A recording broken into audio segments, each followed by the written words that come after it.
Good morning. It's very early this morning. Everybody just woke up and made breakfast, but while I was teaching something about the Book of Mormon.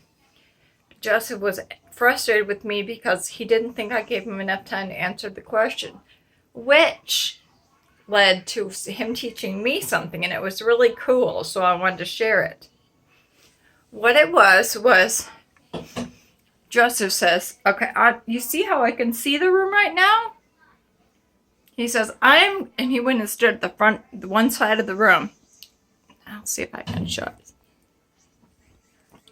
I'm going around the table, and this is where he was standing, and he says, I'm going to stand here, and then I'm going to close my eyes, and I'm going to walk over to this other door over here with my eyes closed. He says, okay, I see the room now. Now watch what I do. And he closed his eyes. He says, I will not peek, I promise. And he walked all the way, and he was careful not to hit anything, and he went to the door. He says, see, that's the way I am when I wake up in the morning. He says, I know everything. Because I learned it before.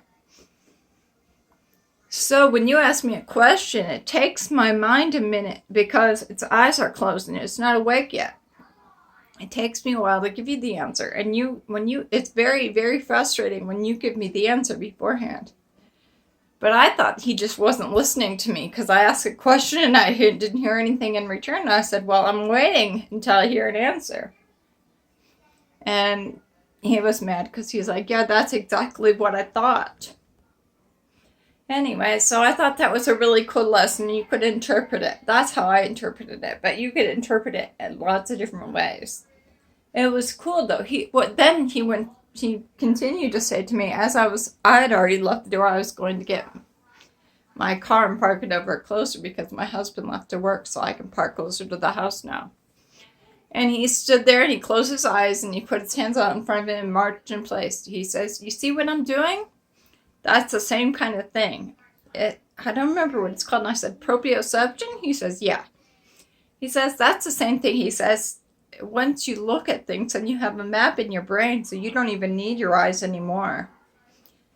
Unless you go to a new place, then you have to look at it. But once you've seen it, it's in your brain. And I was like, oh, that's so profound. I was like, Joseph, who told you that? Because it sounded like an object lesson they had at school or something. The way he was explaining it to me. And I was like, who told you that? And he says, nobody told me that. I taught myself that. And I was like, well, you just taught it to me. So now my son is teaching me things. And I thought that was pretty cool. Anyway, that's what happened this morning. I've got a lot planned today. Yesterday we had a party for Mary. Let's keep that in the journal.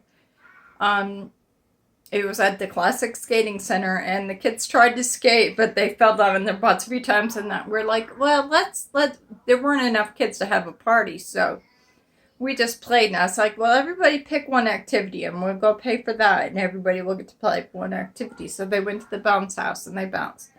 Joseph and his friend played Nerf Wars, which is like laser tag, only they run around shooting each other with Nerf guns. And that was that. And we went to Baskin Robbins and had a cup of ice cream, and Mary is throwing fits. She's so excited. They're playing a game that they got called Go Eevee for the Nintendo Switch.